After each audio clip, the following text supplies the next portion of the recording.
if you are interested to participate in this challenge, right? And there were 3 choices: yes, no, or maybe. Right. So let me just share some statistics with you. 80% of you said yes or maybe, right? So that's a good place to be, right? 80-20. We want 20 to be yes or maybe. If it was no, I might be in trouble. Right. So 80% of you said yes or maybe, right? So today we are going to talk about a few things.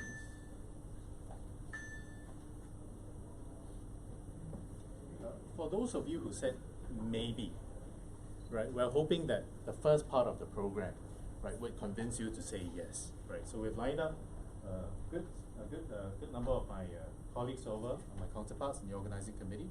They're going to talk about the Land Transport Master Plan. We're going to give an overview of the challenge.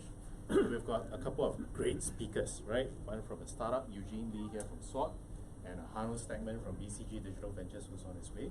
Right, they'll share their experiences about working, building, and investing in our industry sector. Now, for those of you who said yes, thank you very much. We appreciate your support. Right, please use the Q&A session to ask any technical questions that you might have about the challenge. Right, we've got subject matter experts, problem statement owners sitting in the audience. They will try and help to address some of the questions you might have. Say around, like, can I get data to this? What does this really mean, right? Feel free to ask those questions, right? We'll put aside about 10-15 minutes to take audience from the questions. There'll be a pigeonhole for you later on. For you to key in your statements, we'll send you the code later on, you can take a look. Then we'll round off with a panel discussion, and this is for the no's, those who said no's. Right. So we're rolling out the big guns here, right? We've got C-level execs from all 3 organizations, moderated by Chris over here from Startups Greater Asia, to hope that we can convince you, right, to maybe change from a no to a yes. So without further ado, let me hand over to my co-organizer, Darren from the LTA. And oh, by the way, I'm Daniel Chow from ComfortDelGro Ventures, sister company of SBS Transit. Thank you.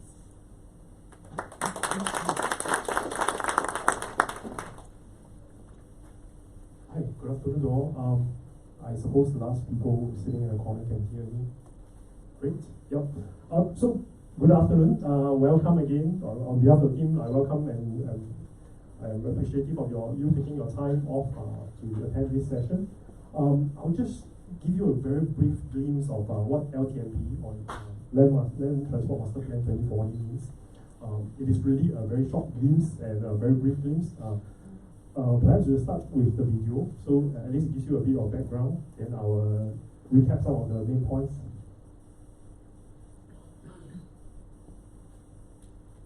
Transportation in Singapore has changed in many ways over the past few years. We now have more choices for getting around than ever before. As the needs of Singaporeans grow, we are taking a fresh look at how our land transport system can better meet our future travel needs.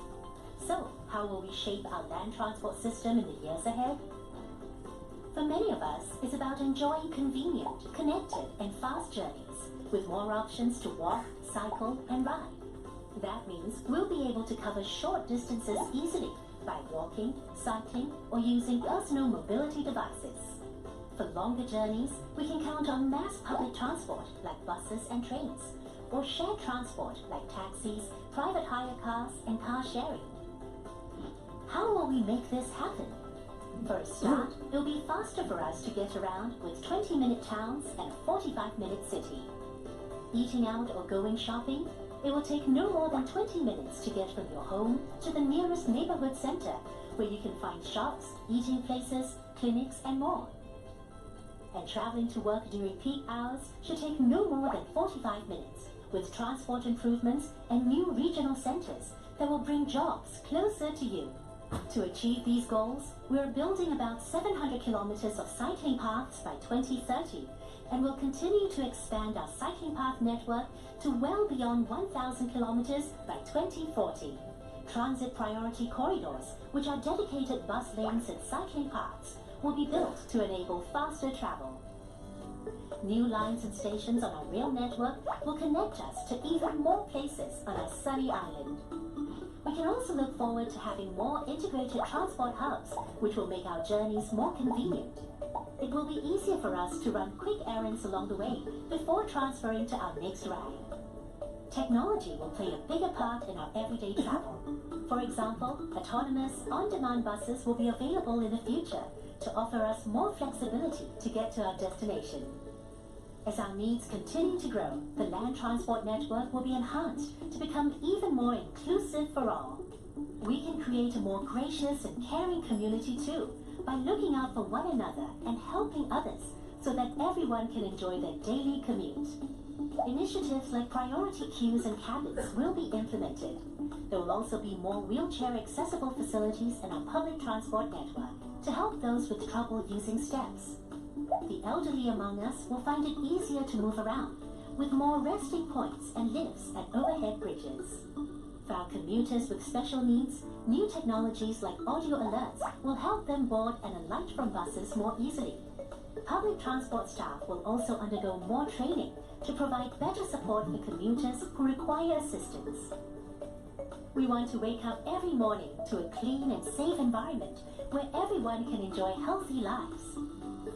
Walking and cycling will be made better, with wider footpaths and dedicated cycling paths, while an additional 150 kilometers of covered linkways will keep us cool and dry to and from our doorsteps.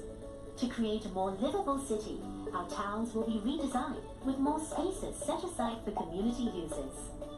New technologies like the collision warning system on buses will also help make our journeys safer. By 2040, we can enjoy a greener and quieter environment with public buses, taxis, and private hire cars running on cleaner energy. Noise barriers along elevated railway lines will also bring sound levels down. We're excited about these upcoming initiatives, which will make it easier for everyone to walk, cycle, and ride. With the Land Transport Master Plan 2040, we can all look forward to a better land transport system that brings Singapore together.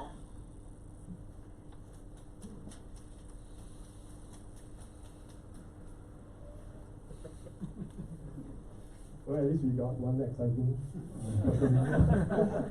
But in essence, I really hope that that short video gives you a glimpse of what LTMP 2040 means and what we strive to aim for the Singapore land transport systems.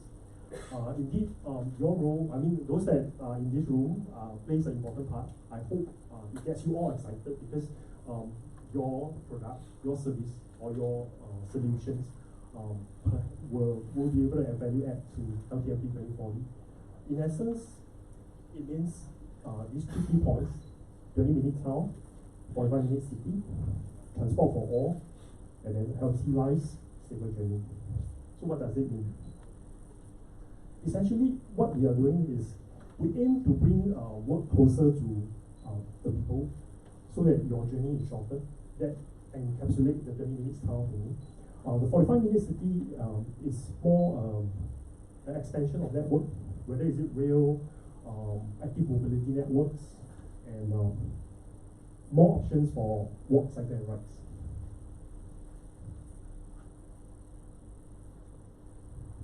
As for transport or all, it aims to get everybody play their part of fostering a gracious and caring culture or commuting culture.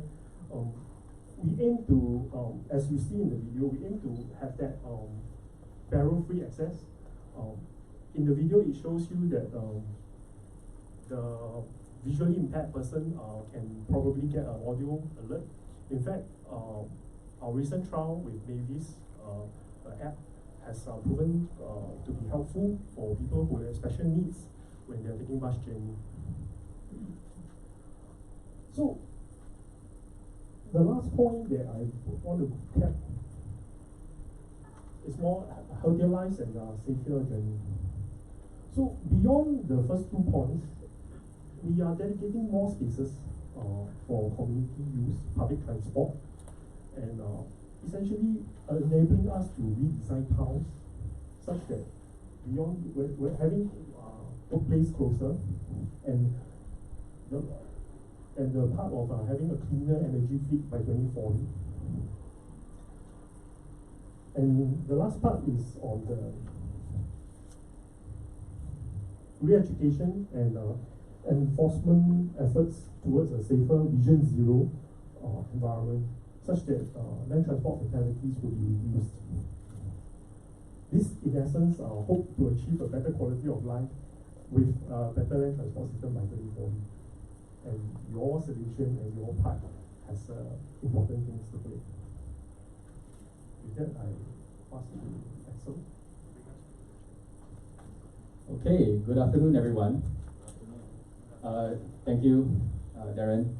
So, firstly, this is not a university presentation. You might be wondering why we take turns to share with you about this challenge. One of the reasons why is we want to help you recognize us later on, especially for the startups, our partners, when we are doing the introduction sessions. So, let me take you quickly through the mobility challenge.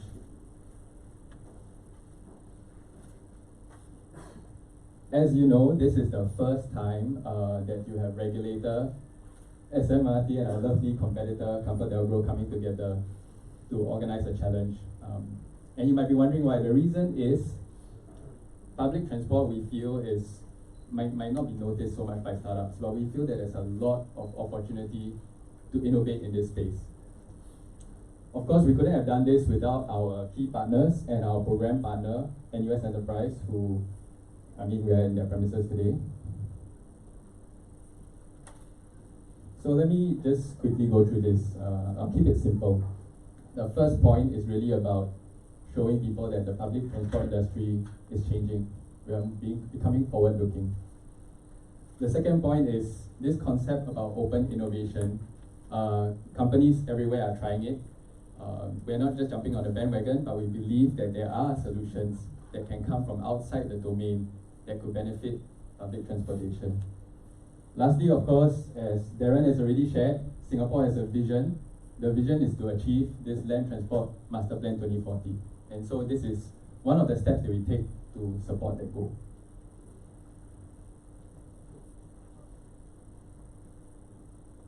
So prices and incentives.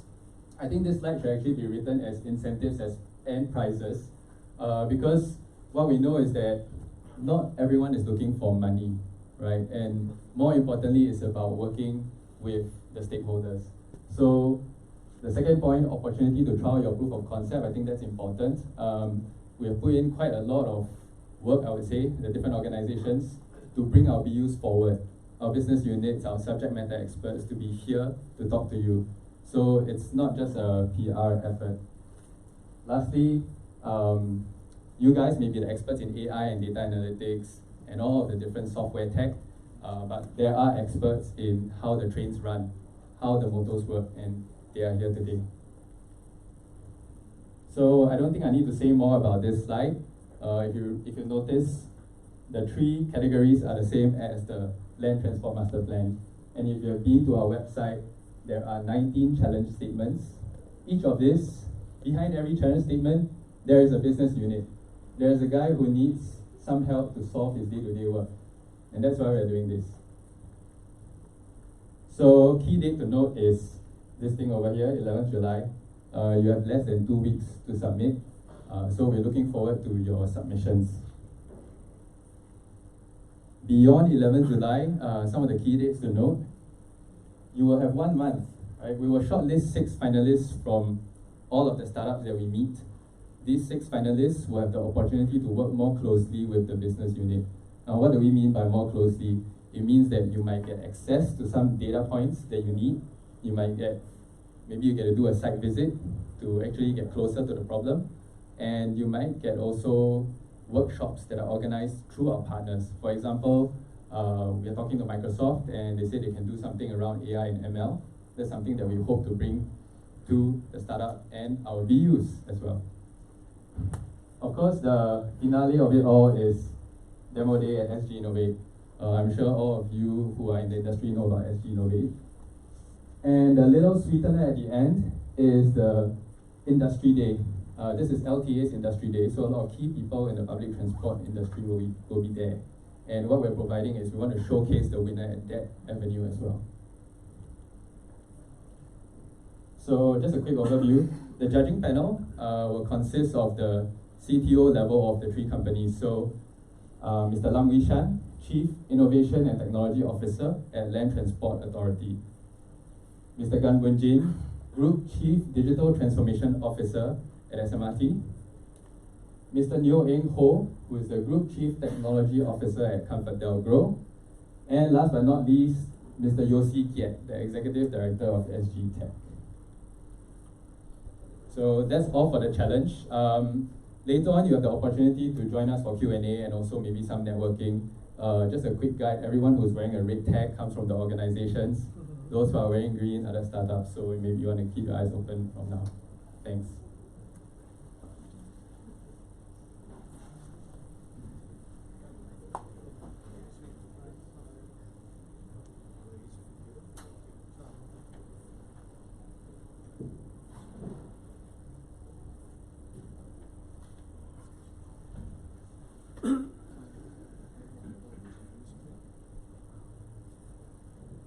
Good afternoon, everyone. Thank you very much.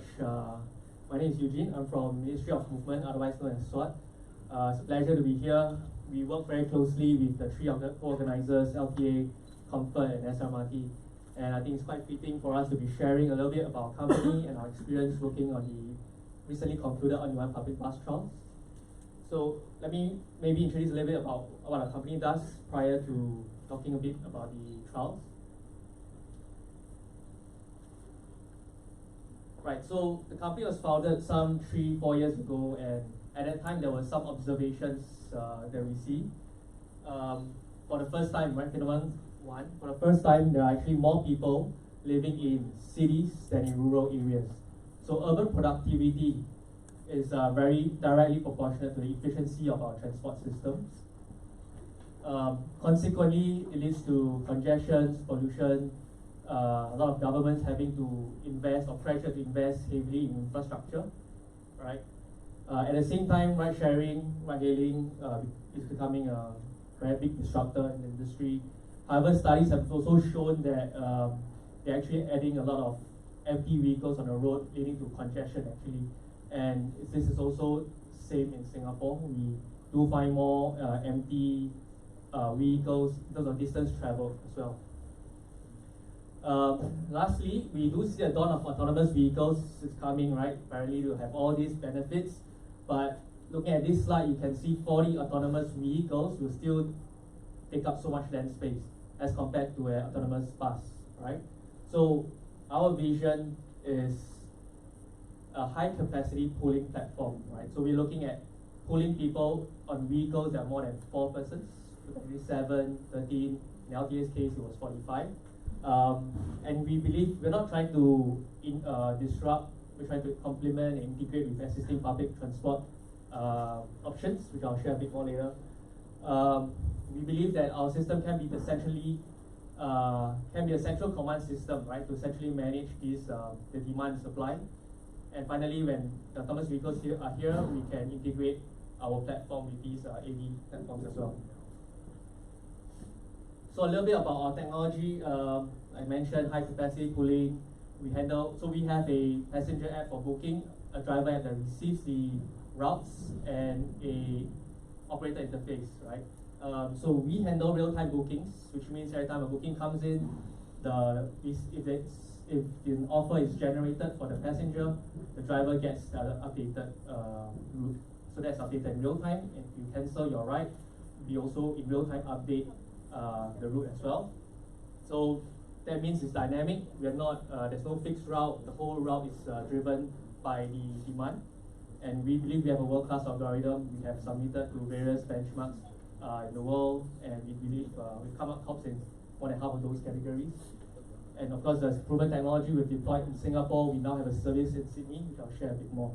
So on the right side, basically we are able to blend what we call pre-book service, which is if you book for a ride, say the night before, we'll give you the certainty of that ride. So it makes you feel a bit more assured you have a ride next day. And this is most efficient because we collect all these bookings up front as compared to a real-time on-demand case, right? Which is you want to ride now, correct? So that is, our platform is also able to do that. And finally, with fixed route services, what it means is there are always locations in a given area where we know there's going to be high demand at a certain time based on historical trips, right? So we can actually configure or force the vehicle to go to these fixed locations at a given time while still being able to do that on-demand component. So this was the benchmark I'm talking about. If you look at the top right, to solve this problem, what is known as the pick and delivery problem, time windows, just 150 bookings with 8 vehicles, that's the number of possible solutions, 136 digits. So it's like trillions and trillions of possible solutions. So the key is really how do we solve this problem in the shortest possible time and generate an offer with the least number of vehicles and the least distance traveled. So going on to some of the use cases, these are some of the government use cases we see. So we really focus on B2G and B2B. The first one on top right, top left rather, is first last mile connectivity. So this is what we are doing in Sydney at the moment. It's a peak hour service. Basically, there's a new train line that was launched late last month, and late May, and the Sydney government wants to increase train ridership. They want to increase that last mile connectivity, right? So you can imagine, unlike Singapore, we're very fortunate over there. The frequency for peak hours is 30 minutes. You get a bus, and off peak 1 hour, right? So we have introduced our solution there for residents to connect more seamlessly, faster to the trains. So essentially increasing train ridership for the government as well. I'll share a bit more later. We're also looking, so the low ridership, low population problem probably is the LTA use case. It's also quite prevalent in a lot of developing countries in suburban areas where it's geographically dispersed, but governments are not able to pump a lot of resources, right, to meet the demand because it's low. We believe we're also tackling congestion issues. We have projects in some Southeast Asian countries as well, looking at that with high capacity cooling. And finally, it's a first world problem with in cities like Tokyo, Seoul, Hong Kong, Singapore, where the multiple train lines is very good, but it also means a lot of transits when you want to get from point A to point B. So going into the LTA trial, just to recap a bit on the use case, it was really solving low ridership off-peak use case, right? So the intent was to look at how can a platform like ours solve this or help to bring about savings, help to match supply and demand better. So the service was launched in December last year. The trial started in the Marina downtown area, and we also started a night service in January. So essentially, the key result is we did achieve mileage savings, quite simply because there's no fixed routes. So the buses are not running in circles, empty, or with very few people, right? So it's all, the route is driven by the bookings. So if there are no bookings, the buses are not moving, right? So they are essentially parked at the terminal. So in that sense, you definitely achieve mileage savings because it's also an off-peak service as well. Passengers do enjoy comparable journey times as before. Some save, some gets a little bit longer because essentially we're trying to pull people. There will be some constraints that needs to happen that allows people, or buffers that we need to build in to allow us to pull multiple people together, right?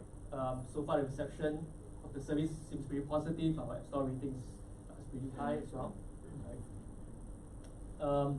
What are some of the critical success factors to a successful ODBS trial service?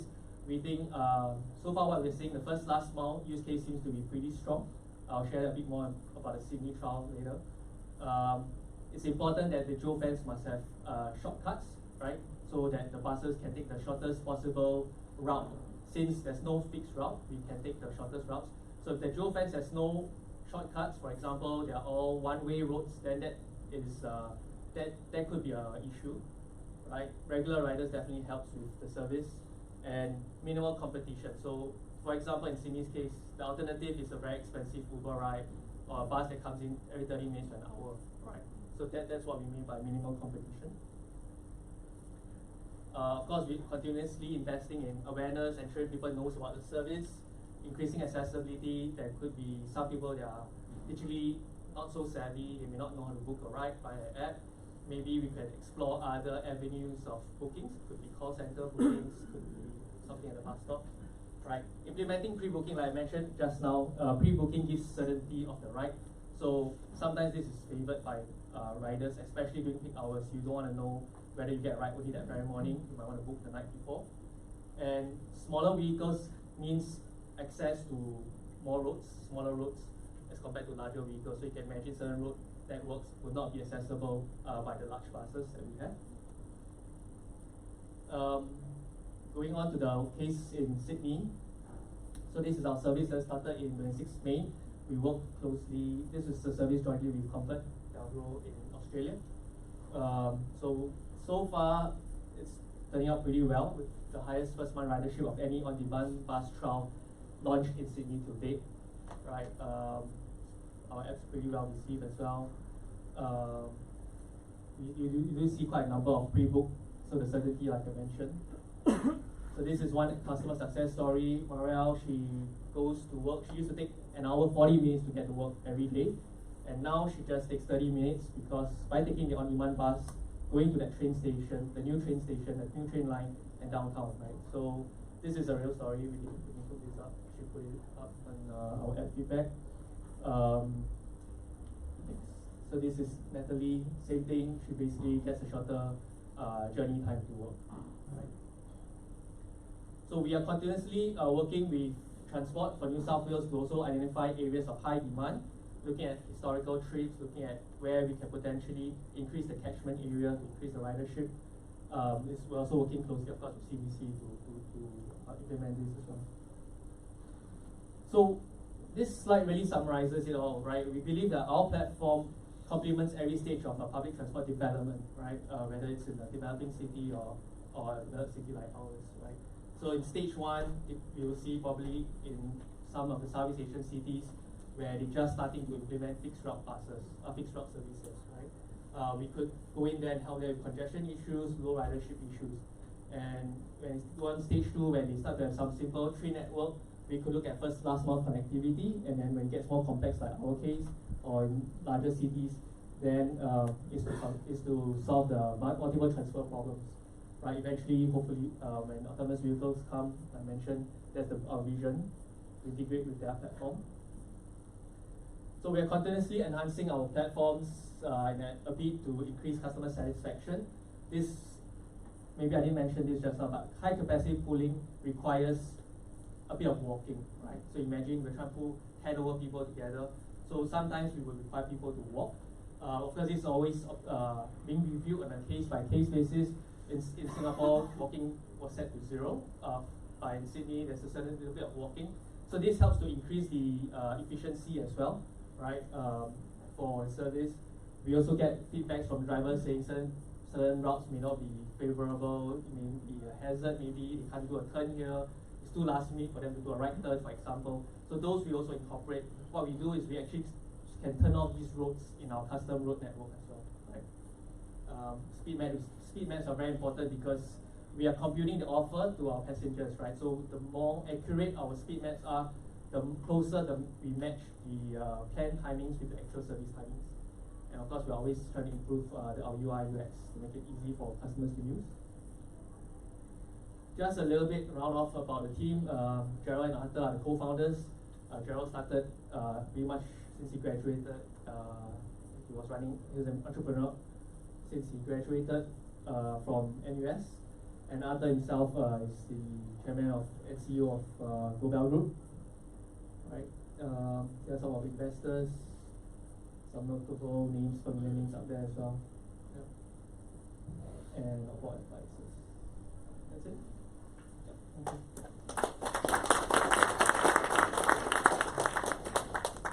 Thank you so much, Eugene. And once again, the reason why we invited Smrt to come here and speak is because they're one of the few startups who have worked with all three of the co-organizers, Smrt, SBS Transit, and the LTA. Without further ado, I just saw our next speaker walk in a little while ago. His name is Hanno Stagman. He's from BCG Digital Ventures, and he's here to talk about building and investing in mobility tech. Hanno, please. Perfect. Thanks so much. Dave, nice to meet you. And thanks so much for having me. Fantastic. Thanks so much for having me, and sorry for causing some headache for just coming just in time. But you know, traffic is sometimes a challenge. I have a very special relationship actually to mobility, especially in Singapore, because one of my first roles, or my first role, was to close down a mobility startup, which was called Easy Taxi. I don't know whether some of you already or still remember that. It was not a BCG DV venture. It was part of my former role with Rocket Internet, but I can tell you some stories perhaps after the presentation about why timing and being the pioneer and being the first may sometimes also not be the best strategy, but I still think often it is. If you think about it, despite this kind of negative story, I believe the mobility space has huge opportunities for startups to innovate, to use new technology, to build new solutions, but also for corporates to use their existing assets to see what kind of frictions can be solved within the mobility space.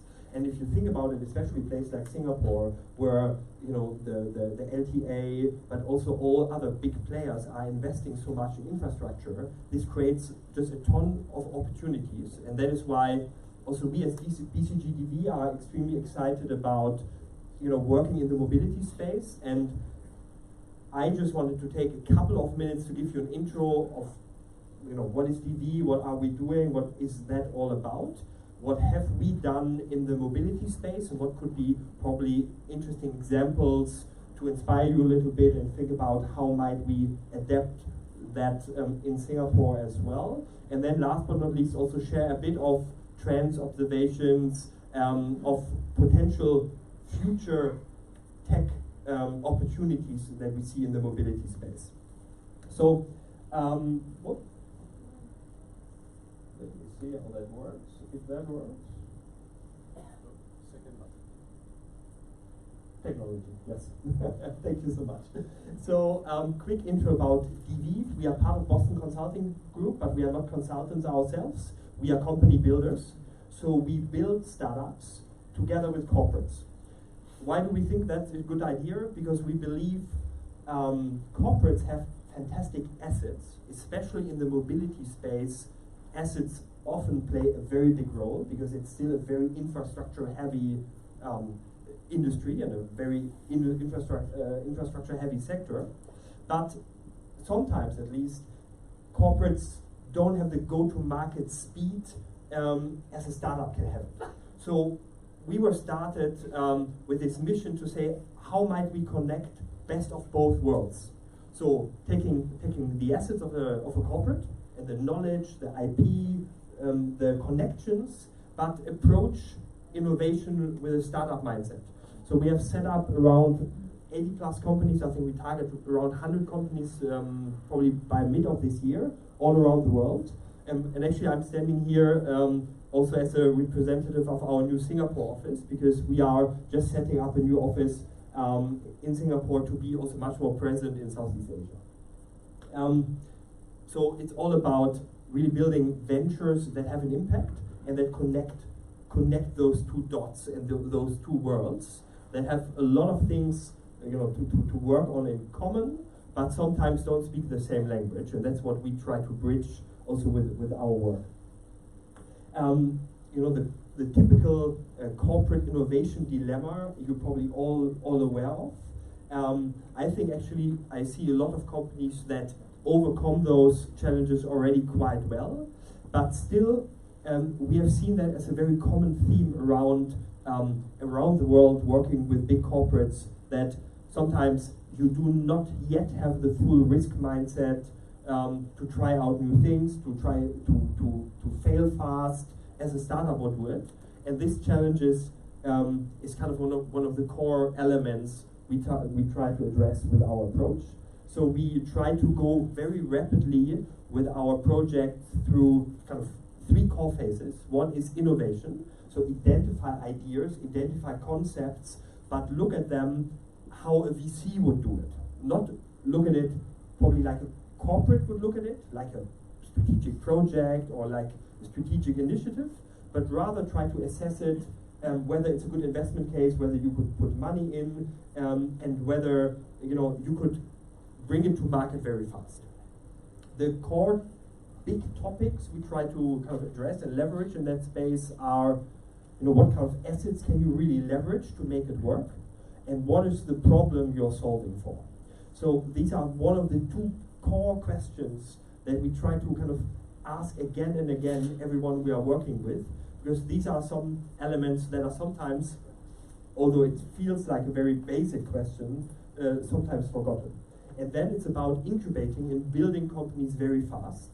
So not a lot of desktop research, but rather try to bring a first prototype to the market fast, learn from the customers, learn from first interactions, and work extremely agile.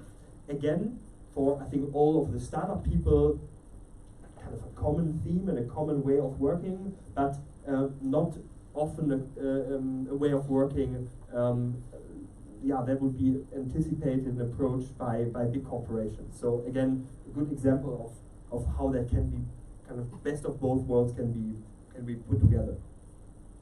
And we have done a lot of cases and a lot of ventures in mobility, and I would like to share some of them with you, and perhaps you have a thought or you get some inspiration from it, from some opportunities that I think are quite interesting. So again, this is kind of an Australia example. I think the SWAT team also made some examples with Australia. Here we have actually worked with a big authority in Australia to help them to make use of all the infrastructure and all the assets they're already using in certain cities, mainly traffic lights, to build a smart algorithm to optimize traffic flow. I think this government agency had not yet the mindset to build a first prototype, to build something that they could kind of test in some small areas of the city fast and then learn and iterate from it. And they also had a bit of a lack of certain tech capabilities to also bring the complexity of recognition of cars, recognition of camera flows, and big data algorithm together. So we could help them to build a venture concept out of it that they can also now commercialize, and they are commercializing around the world. The second venture we are currently launching in Germany for Deutsche Bahn, it's called Mobimeo. Here the challenge was that a big infrastructure player like the German railway system Deutsche Bahn, they saw all of those new mobility solutions coming up, e-scooters, car sharing, ride sharing, bus sharing, the on-demand buses, rental bikes, and all of it. And they suddenly said, okay, wait a second, how do we miss out, or do we not missing out in this whole ecosystem? Because we're only looking at our trains and our public transportation networks in the different cities, which is also completely decentralized. How might we connect all the dots to just deliver a better transportation experience end to end? So think about going, not think about that's a price for the train ticket, but think about that's the best way for you to go from A to B. And despite some fear of cannibalization, they said if we occupy that space and we do it better, we will also have a sustainable role in the whole transportation ecosystem going forward. And we will not have Google Maps suggesting you which kind of train or which bus to take, or better to take a Grab or Uber because they are doing a big partnership deal with them. But let us be the persons to help, to guide our customers from A to B. And if that means that for some people we recommend not to take the train, that's fair. So we don't fear that. And that's a very interesting venture we are just launching in a couple of cities around Europe now, which also leverage very highly on, of course, big data algorithms to really identify traffic flows, but also using a lot of very local personalized data to recognize based on vibration of your phone whether you are actually on the bus or on the train at the moment. So whether you need to get an ad hoc advice, please exit the train at the next stop and then go left or go right because your connection will be on the track on the left or not on the track to the right. So we did a lot of customer research and a lot of ethnography there to try to identify what are the real pain points and where could we add value in such an ecosystem that may feel already quite crowded and quite busy with tons of players in there. And last but not least, we launched an e-scooter sharing service in Europe for Bosch. You may have heard about Bosch. It's actually an automotive OEM. So they produce parts for cars and for scooters, but they don't have any B2C business. Again, they were having the feeling they were missing out on all the new mobility technologies. So we launched and built a big, now I think Europe's largest e-scooter sharing company together with them, allowed them to learn more about how end customers think about mobility, to leverage the data of their customers. And I think these are a couple of good examples also how you can take existing assets you have as a company, take on mobility challenges in a very different way, but approach it like you would approach a startup build, a venture build, or don't approach it as you would build, a corporate division or a corporate project, which I think helped us in all of those three cases to bring it to market very fast, to learn very fast, and also to show a lot of traction very fast. I think a couple of others that I will skip, but I think there are a lot of examples, and I think that's also what makes me so excited about the mobility space, because so many things are coming together. So new consumer demands, new technologies, both on the data side, but also on the hardware side, infrastructure investments, and also a lot of legacy systems that are there to be changed, where we are all used to go from A to B, but there are so many new opportunities coming up that can be leveraged. So that can be car sharing, that can be also acquiring assets or co-owning assets like cars, or it can be B2B fleet management. So also the whole logistics space is an area we are looking very closely at, and we have done a couple of interesting projects. Mobimeo I already talked you through, so I don't need that anymore. Interesting fact, if you look outside Singapore, is also the sheer size of the mobility problem we are still solving for. Again, I think all the different countries and geographies in the world have different problems to tackle. Luckily, congestion is not yet, or not a problem in Singapore. But that was just an interesting statistic I wanted to share with you all, to see the kind of amount of friction and pain congestion still creates around the world, and that even includes Indian cities, who would probably be all kind of above the charts on the left, and the economic value that's being destroyed just by congestion is massive. What makes me, however, even more excited is also what the future may look like, and what we try to always, let's say, stimulate our partners to think about is not about what can you do tomorrow in mobility, what can you do in 5 or 10 years from now. So we have been working a lot with some of the big airline producers, plane producers, on also new concepts for flying mobility. So the VTOL concepts that are around. So we expect really the first commercial flying vehicles to take off as early as 2023. It's actually in 4 years. It's not when our grandchildren will be born, but it's kind of tomorrow. So I think this will be a super exciting also new space that's coming up. I also think and hope that Singapore can play a very interesting role, at least in facilitating that as a new ecosystem. And if you just pick that as an example, as a vertical for new opportunities, you cannot even think how big the opportunity is. So it's not only about operating and whatever, being the next Grab for flying vehicles. So there will be opportunities to operate vertiports, there will be opportunities to manage this whole new traffic of drones and vehicles flying around. So there needs to be a completely new kind of a air traffic control system, which also needs to be managed by data and big data and analytics, because you cannot do it with some people in a tower anymore if there are thousands or hundred thousands of vehicles flying around at the same time. There are opportunities to become operator. You see Uber is experimenting with that, but also some of the big airlines may want to enter that space. And there are a lot of services, the whole service ecosystem coming up in that space as well, where I believe, and that's only one kind of deep dive into one vertical, there can be a lot of huge opportunities, all created by new technologies across the entire value chain.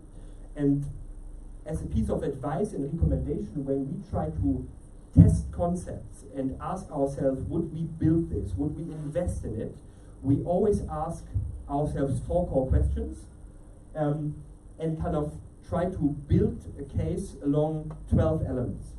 So the 4 questions are, and the 12 questions you can just have a look at, or I do a coffee chat with you afterwards around that. But it's kind of, is it desirable? So do we really solve a problem with what we are building? I, for example, loved your user stories, because for those 2 people, that was really a desirable solution, because I desire to spend only half an hour to go to work instead of 1 hour 40, or what the example was. So desirability. Question 2 is it a viable business model? So can we make money with it? Can we scale it? Is it really moving the needle, or is it a small niche play? A big question for everyone who worked in venture capital, especially, because that is the question every VC will ask you.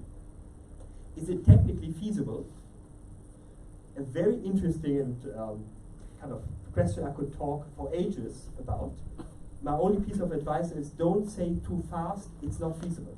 Because I see so many people who tell me, oh, it's not feasible, and then tomorrow it's feasible. If you think about development of computation power, new regulation kicking in, battery life, and all of this, a lot of things will be feasible that we all think it's not feasible today.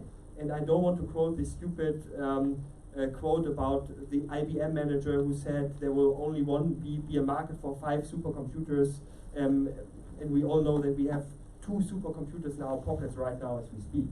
And then, does it fit your skills and assets? This is especially a question for corporates, because I believe corporates must answer this question with a yes.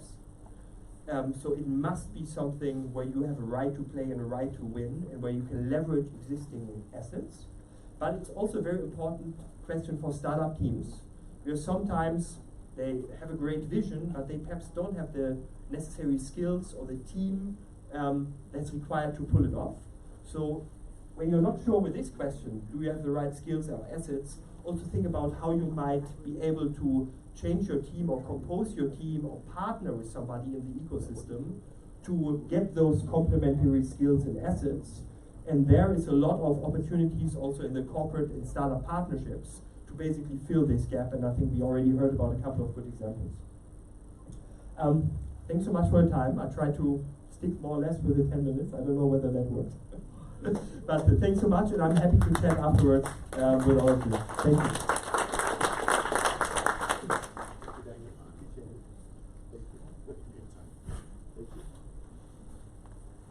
Thank you again, Hanno. So again, the reason why we invited BCG Digital Ventures here today was to give an external perspective on how it's like to work in public transport technology, which as Hanno has pointed out, there are several great examples in Germany and Australia, and we hope in Singapore as well.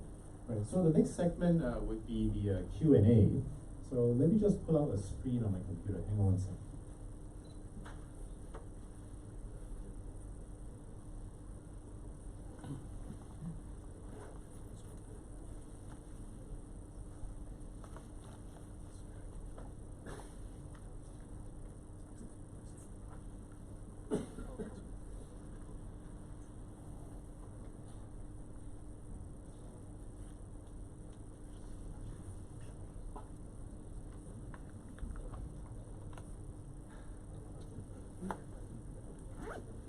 It's always ironic that technology never works. Okay, but we try to do some interactive Q&A. We have a system. If you know it, it's Pigeonhole, right? Pigeonhole.at. If you visit their website on your smartphones or your personal devices, go in there. There's a code you can enter, SMC19. Right? You can post questions there, or if not, we also have a few mics floating around. Please feel free to request for a mic and post your questions specific to the challenge or to any of the problem statements, please. Thank you. Great, so that's the one. You can scan this QR code over here.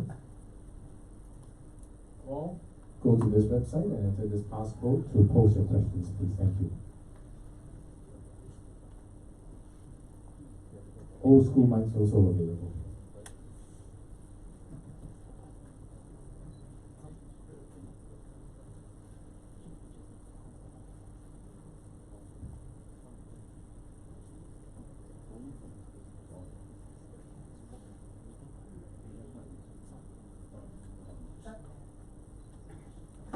Hello, my name is Daniel Chin. Yes, Daniel, how are you? My question is about the government support for a lot of the initiatives, a lot of these transport and mobility initiatives that we're discussing do involve a degree of support from the local governments.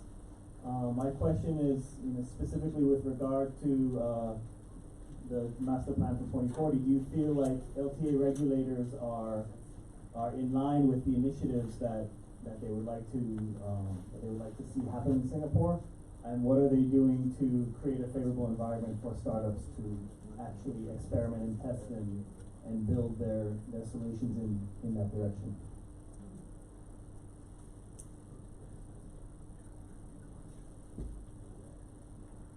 Great. Let me hand the mic over to Roadshow and CTO. Well, I think we are surely going to the panel discussion. Well, first of all, I'm Vishan. I look after the technology and industry development in Land Transport Authority. So you're talking about government support.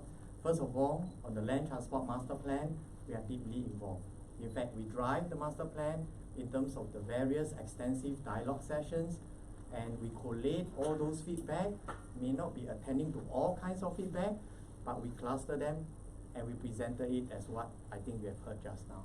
And so, are we behind it? Definitely.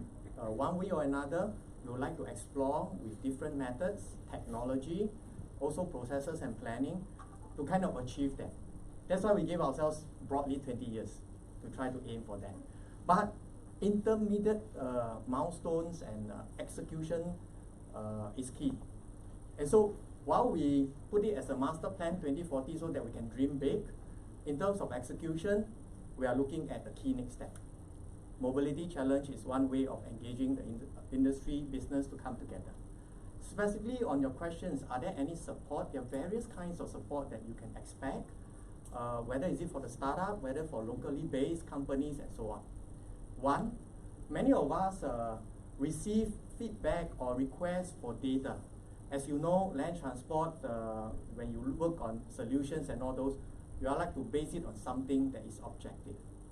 And that's why progressively we have put in more and more data sets in what we call data more. And so for those who are looking at maybe more towards the software applications and all those, data more could be the first stop. We want to make sure that individual privacy data is not shared, and so most of the data we share, whether dynamic or static, are at the aggregated level. So that's one support that we have given. By the way, it's free of charge. You just go ahead and take a look. Number two, we also have what we call Land Transport Innovation Fund. It is open to companies to apply. We do appreciate that you spend a bit of time to understand the needs as well. But the Innovation Fund is exactly to help companies look at potential solutions that could cater to our land transport needs. So that's another. Funding is not 100%. Most of the time, there are some co-funding involved.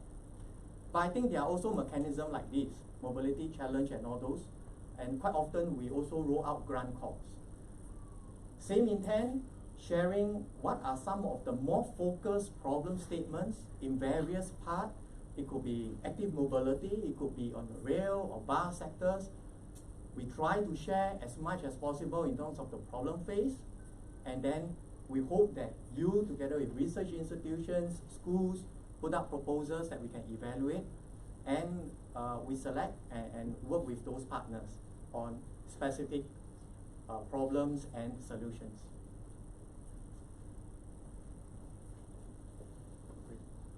Great. Thank you so much, Vishan. I hope that addressed your question, Daniel. Any other questions from anyone else? We have great. Sg. Thank you. Hi to everybody. and we are a startup that interested in automotive cybersecurity. And there was no mention about cybersecurity, but on the website we have such a category, and especially about monitoring and responding on cyber threats. Can anybody tell us something about it? What you are interested in, what you are waiting from us, something like this? Thank you. Sure, thank you for that, Sergi. Right, cybersecurity is obviously a very pertinent issue, and that particular problem statement you were referring to is whether we could put together a unified cybersecurity framework for the public transport system in Singapore. So it just so happens that specific problem statement came from SBS Transit. So I just want to turn over to my colleagues over there to find out if the problem statement owner is here regarding the cybersecurity problem statement. I believe it was NG who came up with it.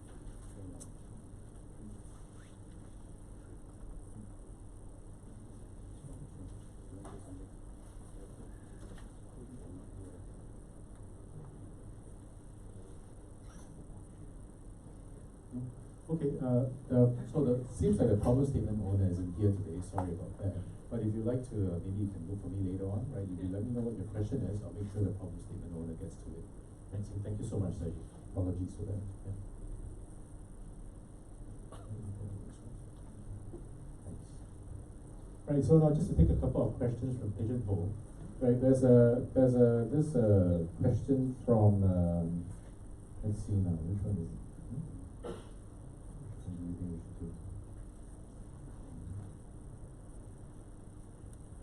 Right, just real quick ones, right? There's a question from an anonymous person who asked if the challenge is for startups only or for corporates, right? So to address that real quick, it is for startups only, right? But obviously, corporates may also participate if they partner with the startup. So the intention here is that this challenge, we do really want to focus it on startups. Thank you for that question. Right. Okay, so the second question, I think maybe this one will be relevant for Alex. Yeah, okay, so there's a question by Alex on, could you please mention the sponsor departments behind the 19 mission statements? Well, I would love to list them all out now, but it will take a long time. The problem statement owners are within this room today. So this summary slide is actually to help you to decide who to look for later on, right? We have listed all the problem statements according to the different organizations. So come to us, whether it's me, Darren, George, Daniel, or Crystal behind, Crystal Wave, and then we'll help you to look for the right person. Yeah. Any more questions from the crowd?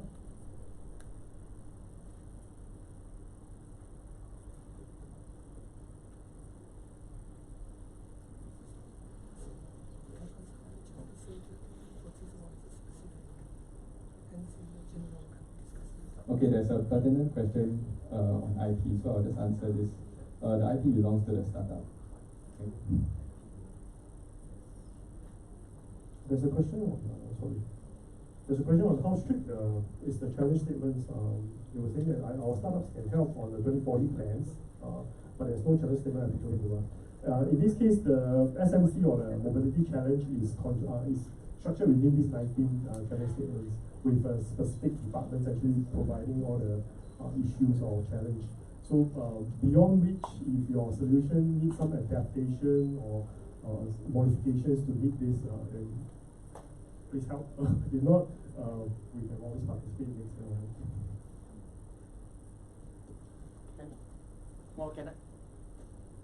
Hello. I would just like to add that we would like you to focus on these 19 statements. But if you have a very good proposal on something outside these 19 statements, but in line with our land transport master plan, you can send it to us, LTA. And we will take a look at the proposals and see how to partner you if it is something we want to work on together. But I do not want to distract you. And so I want you to focus on these 19 statements that we put up, because we have worked quite hard to identify those as quite pressing needs that we would like to have solutions.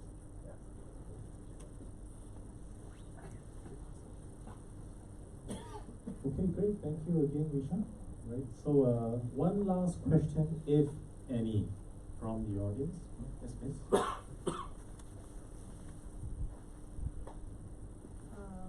my name is Vicky. Are the business units looking for go-to-market ready solutions, or are they open to solutions that require customization instead of the 19 challenges that you listed on the screen?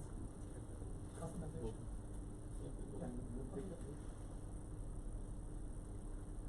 It can be both, and we certainly welcome for solutions that require customization.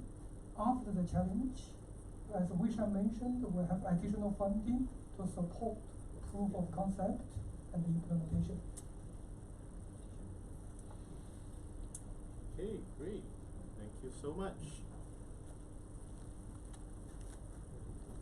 Okay, so without further ado, let's move on to the next segment of our presentation.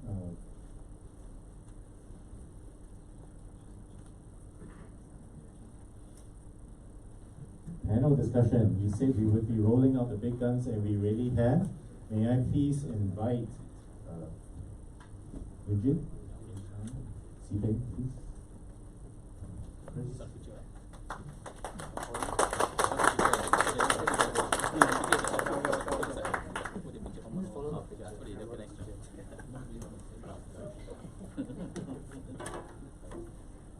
All right. Hi, everyone.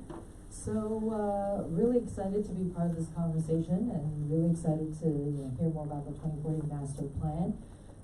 My name is Krishan. I'm the CEO founder of Startups Greater Asia. We're a partner brought on by NUS Enterprise, which all of you might know well. NUS Enterprise help entrepreneurs, and particularly the enterprise branch helps incubate, helps connect startups to corporate innovators. And this is what brought us here today with the Mobility Challenge. And just briefly, one sentence about Startups Greater Asia. And I myself is based in San Francisco. And what we do, my background is in corporate law, but primarily in tech. But what we've evolved to do is really help connect corporations and startups, and also help provide immersion programs for companies that want to better understand the Silicon Valley mindset, the latest trends, and things like that. Next, I would love to maybe a brief description about each of our guests here, and then particularly if you can describe, kind of the scope of I think people maybe know, okay, LTA, SBS, but just the overall scope. I think that might also help many of the entrepreneurs today. So, go ahead. Hi, I'm Sipeng. I'm the SVP for bus support. Normally my job is to prepare and bid for bus contracts. But in this particular case, of course, myself and some of my colleagues here, we put forth some of the problems, so-called statement here, for ourselves, primarily focusing on the bus business. We're supposed to have a few of our colleagues from the rear, but I think they couldn't make it here. Maybe they're busy running the rear service out there. That particular question on cyber security actually came from the rear side. So like what Daniel was saying, we'll follow up on the question. Our vision, is really to run a safe, reliable, and officially affordable bus service. So we are continuously looking for better way to run this service for the country, for the people of Singapore. So this is where is driving our motivation here. That's all for now. Well, I think I introduced myself just now. I'm Wishan, looking after the technology and industry development. Well, Land Transport Authority, probably facets of it. Whether you drive, the electronic road pricing, certificate of entitlement. But broadly, we look at it from end to end, from the planning to the regulatory to enforcement. And in fact, not only do we plan, we design and build the rail system, the roads, and also the bus industry system models and all. So broadly, we look at all kinds of land transport modes, and that's why we also know that because of the wide scope, we want to work with various stakeholders, including the local startups, in charting out our future ahead. Just now when I talk about the government schemes and all those, we actually work very closely with our fellow government agencies. I think particularly of interest to you will be the ESG, where they have various schemes that help the startup as well.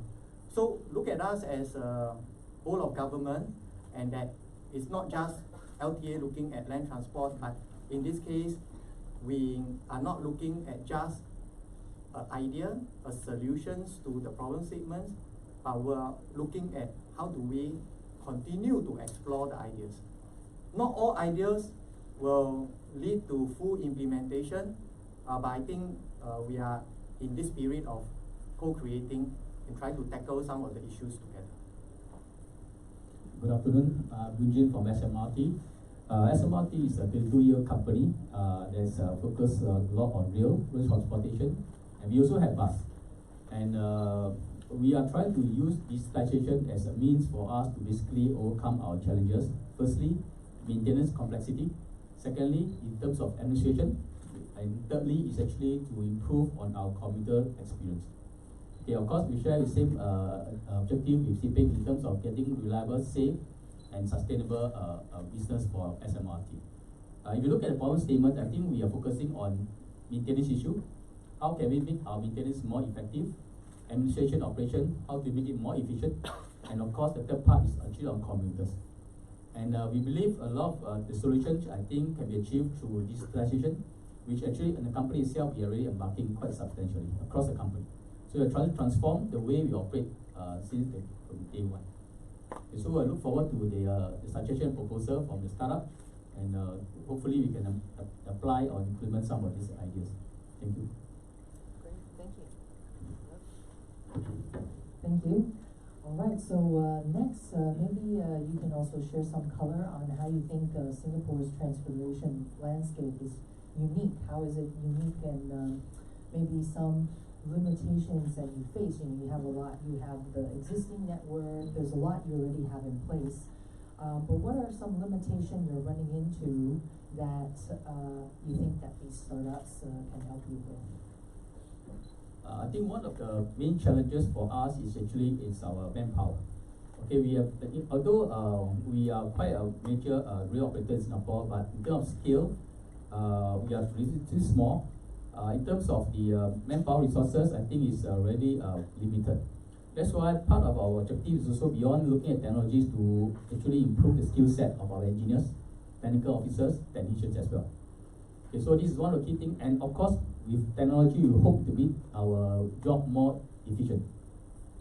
Okay, so I think hopefully through that, means I think we can then lower on our demand for manpower resources.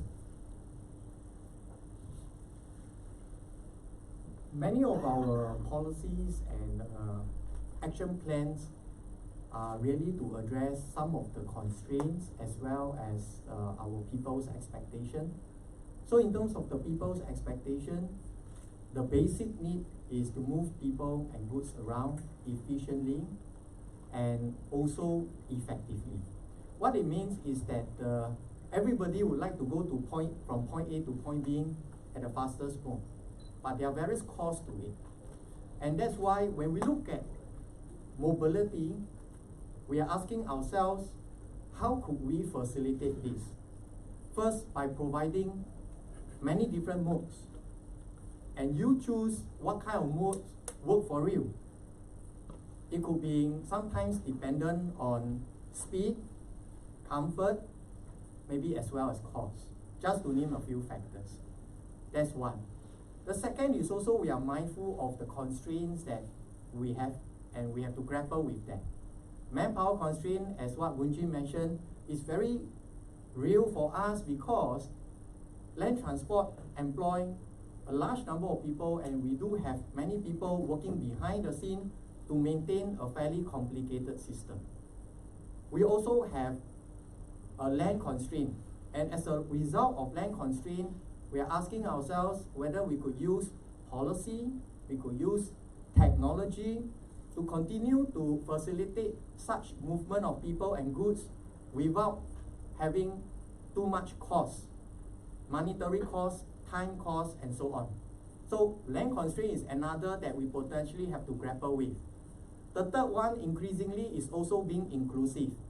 And that is not just are we looking at the main group of people and how to facilitate them to move around, we are also looking at how to cater to the various needs.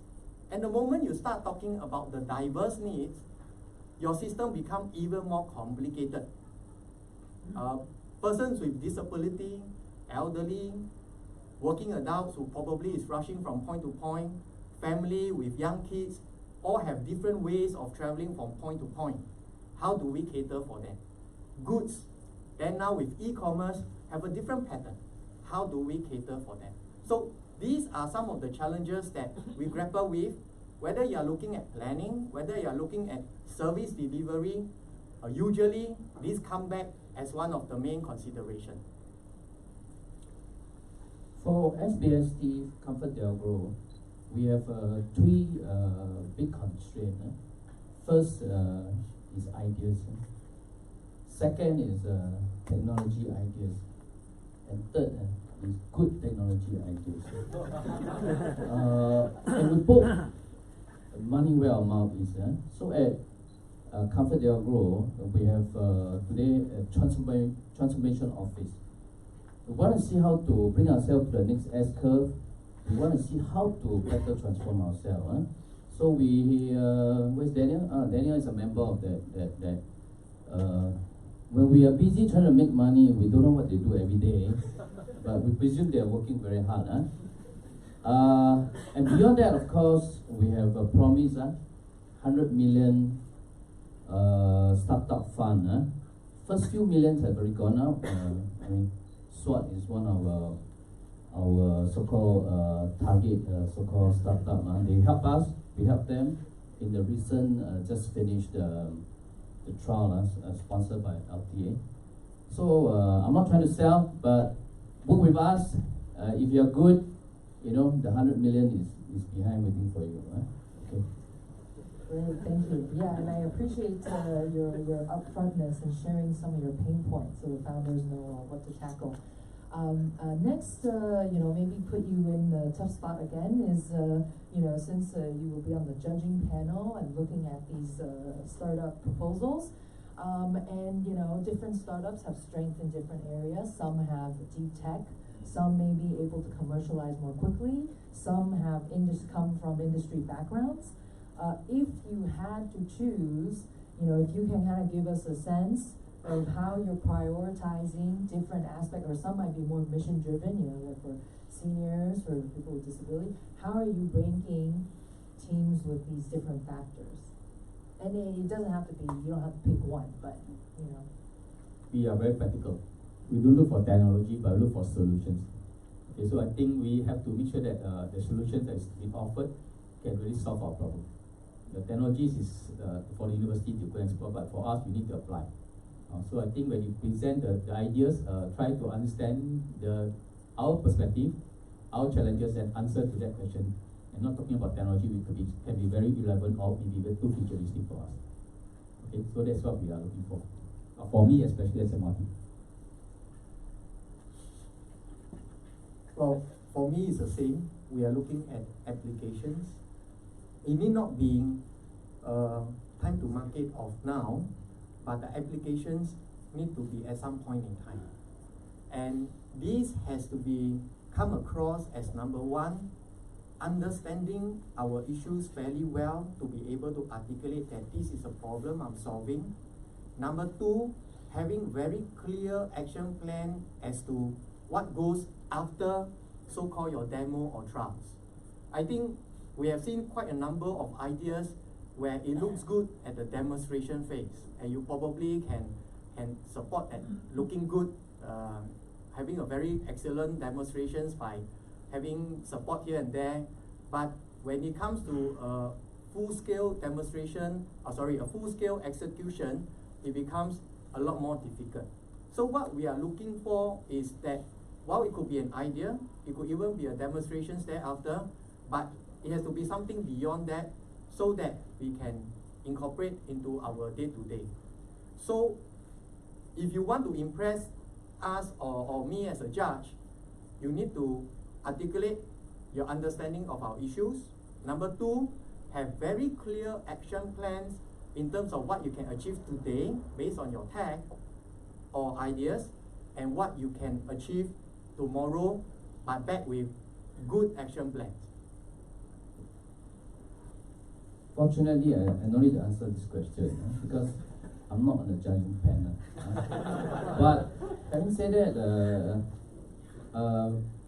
being the guy on the ground supporting the business, again, to put money where our mouth is, even at SPST, we recently formed a department called Future System and Technology.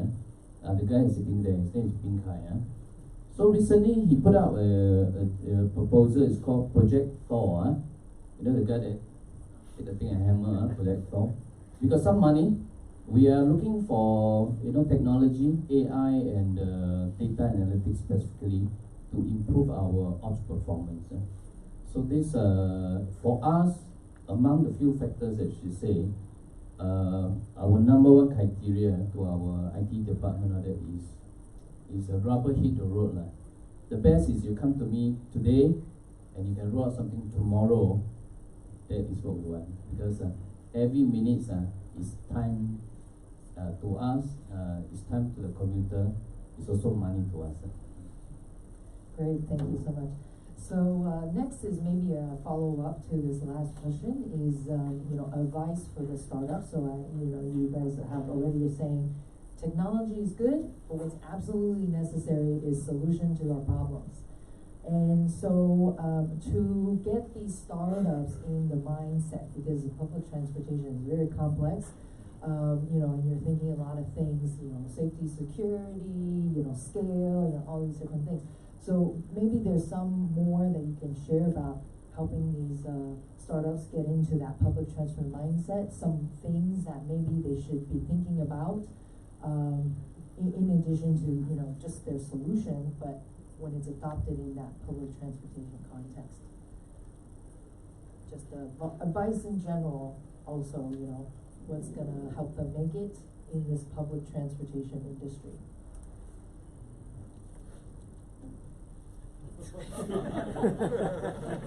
You follow the trend. The last question you start. Give me a bit more time. I think for Singapore, we have unique challenges in terms of the solution. I think also the expectation from our commuters, we are quite perfectionist. So there's one concern we have, whether you all will put too much effort to come up with a perfect solution. For the presentation, I think if the idea is good, if it's not complete, I think it's okay. If the idea is applicable, we can always maybe merge or try to combine some ideas together to make a complete solution. So I think for the presentation or the proposal, don't have to be a 100% perfect solution. So that's my advice. Okay, so if you have small ideas that can really hit the head on the nail, hit the head on the arc, then you probably can stand a chance of winning it. Okay. And maybe a little bit more about like working in the public transportation sector, creating solutions. Yeah. Okay, I think for public transport, especially the rail part, is 24/7, 365 days a year, non-stop. So in terms of the usage and demand of the tools or solution, actually is ongoing. So in terms of reliability, the solution reliability part, I think is important for us. Okay, be it the test equipment, the asset itself, the software. Okay, so many people may not realize it. It's 24/7 every day. So that's the demand of the solution, how robust it's going to be. Well, my advice is don't need to try to do everything. Land transport system tends to be quite complex, but if you can focus on one area and do it well and share what kind of results you can deliver with your solutions for that one particular areas, I thought it would help a lot more than trying to solve one very complex problem at one go. For example, we have many moving parts whether is it in the bus system, in the rail system, or even in the active mobility system. The parts could be as simple as a sensor controlling certain equipment, components, and things like that. Having some efficiency in changing out, having some efficiency in understanding whether this is due to change is already a great improvement, because who knows, we could spend hours just to change that, for example. So it need not be looking at a whole problem called rail reliability and says, I have a solution that will improve your rail reliability double, triple fold. I thought maybe as a startup, you focus on one specific area. Whether is it cyber security, whether is it the bus or the rail or the fare system, is applicable. My advice to you is 1T and 3S. The T is timely. I think that there's a lady just now asked, do you want idea that you can hit the road now, or you want, thing that take time to implement? We want it timely. Like I say, we want it tomorrow if possible. The first S is scale. Okay. Let me ask you, how many buses do I have in my company? No, 5,000 is what he has. What I have is about 3,500. So you don't give me a solution that can only apply to one bus or 10 buses, no use. Whatever solution you give me must be able to scale up to hundreds, to thousands, to 2,000. So that so scaling. And in this day and time, we always talk the third S and the fourth S. Is whatever you come out, it has to be safe.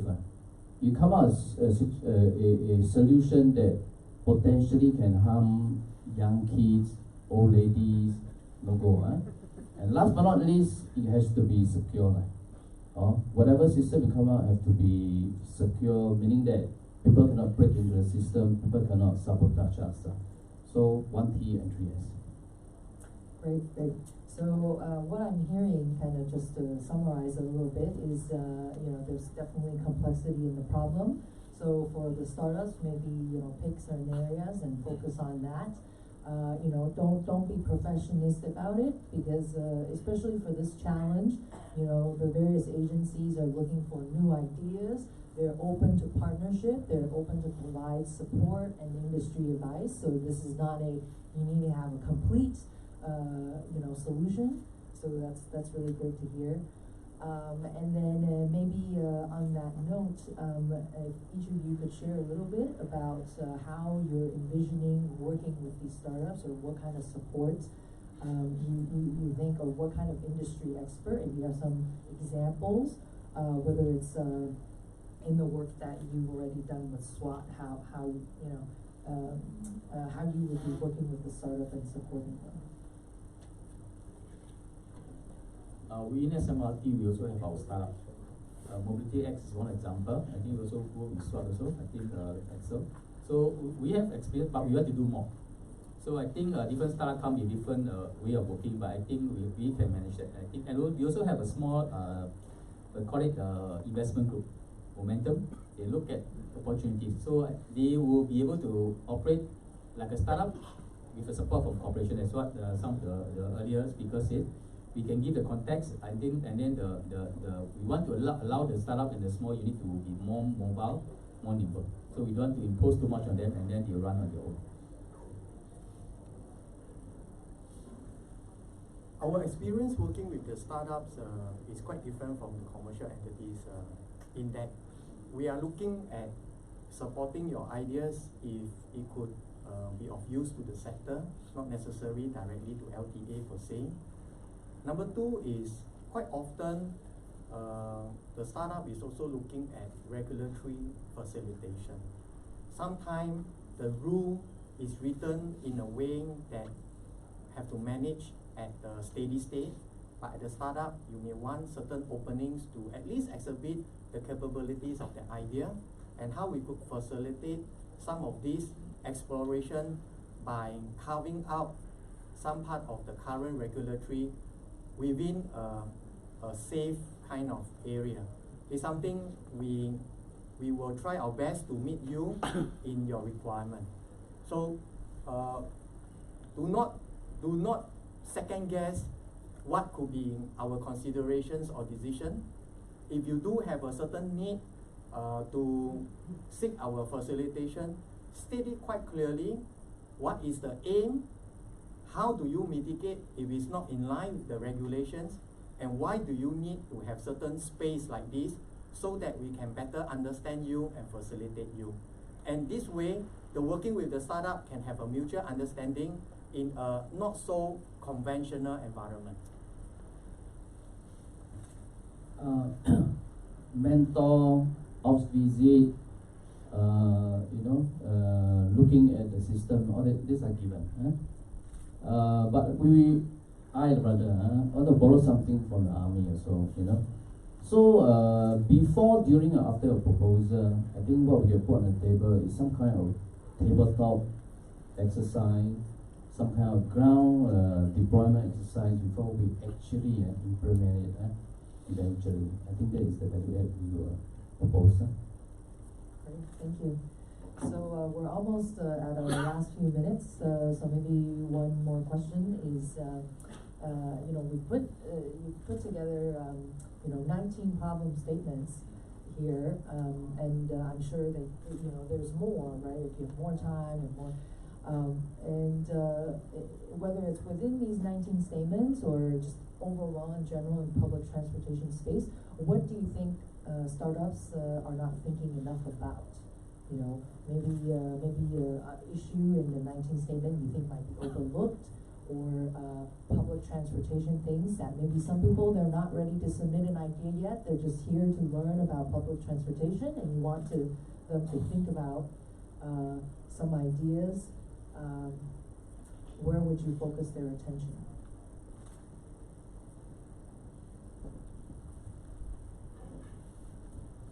Okay, for SMRT, I think one of our key challenges in terms of maintenance. We are very aging assets, so I think understanding how we can be more effective in terms of maintenance. We talk about condition monitoring, talk about predictive maintenance. These are some of the common ideas that been suggested. Also in the area of the commuters, I think commuters is quite important because we want to make sure that they move from point A to point B as fast as possible and as comfortable as possible in a very safe manner. So they are currently constrained in terms of peak hour traffic. Okay, in terms of train as well, peak period where commuters may not get into the train because of the capacity constraint. And also for us, for the company itself, because we are 24/7 and we all dispersed. So one of our challenges is really how do we get our message to all our staff. So we try to make sure that we can collaborate among the staff.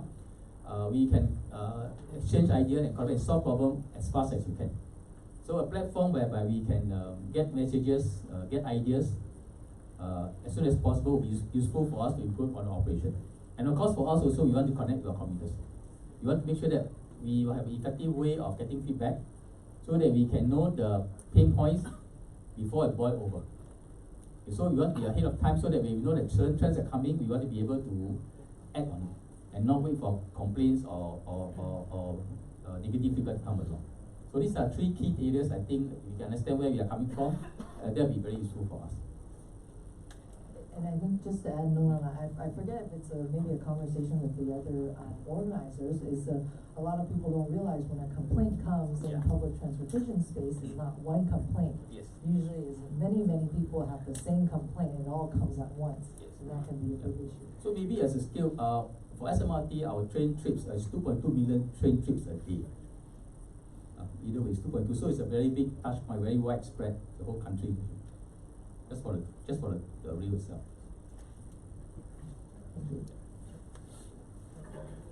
Well, maybe one area that is quite often overlooked is how integrated some of the components are, and that relates to my earlier point about don't need to look at the whole problem, be focused on a component. But if there's any part that sometimes a startup may overlook is also that while you focus on one area, tapping on your strength and what you could do for the land transport system, just be mindful that most of the time, the land transport is very integrated. What it means is that, well, we could work a lot on the bus system, but bus system alone is just one mode of moving people. And if we don't kind of do well in the rail system, or it could be dogless bike, it could be today e-scooters and personal mobility devices.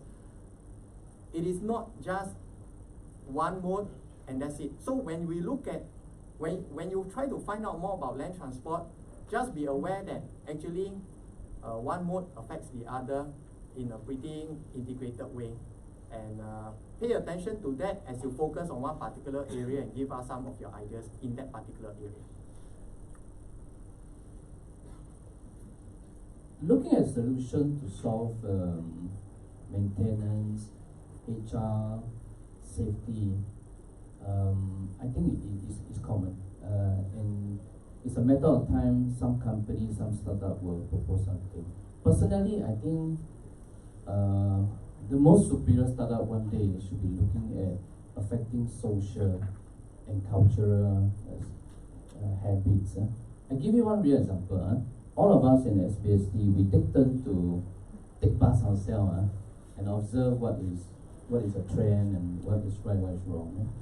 Most commuters, when they go out to the bus, they will hold on to the grip pole, stanchion pole tightly. But once the bus start moving, what do they start doing? Take out their handphone, both hand, which is okay. Because they know that before the next time the bus stop at the next bus stop, they will hold on to the pole again. But the challenge is, in between, all you need is one car cut in, you have the jam brake, the lady will fall, So what can we do? What technology, what solution can we do to oblige our people to stay safe from the start to the end? It's something that very challenging, because nowadays you don't take out your handphone, you're not normal. Thank you. Yeah, all right. Well, I think that's the end of our panel discussion, and now we're going to have time to network for you to speak to all the organizers. I guess, again, just to highlight, the challenge submission is July 11th. And again, it doesn't have to be a perfect proposal. So I think, if you have ideas, you think you want to work and understand more what you can do with public transportation, lots of people, great people you can speak to here. And then just a quick plug, next in the same space, we're going to have an event about expanding overseas with NUS Enterprise, so feel free to, with Block71 if you want to stay for that. And then I'll hand it back to WMC, Daniel. Thank you. Thank you so much, Chris. Appreciate the time. Thank you. Thank you, panelists. Guys, the school outside.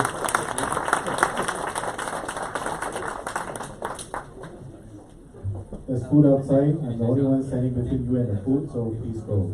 Thank you so much.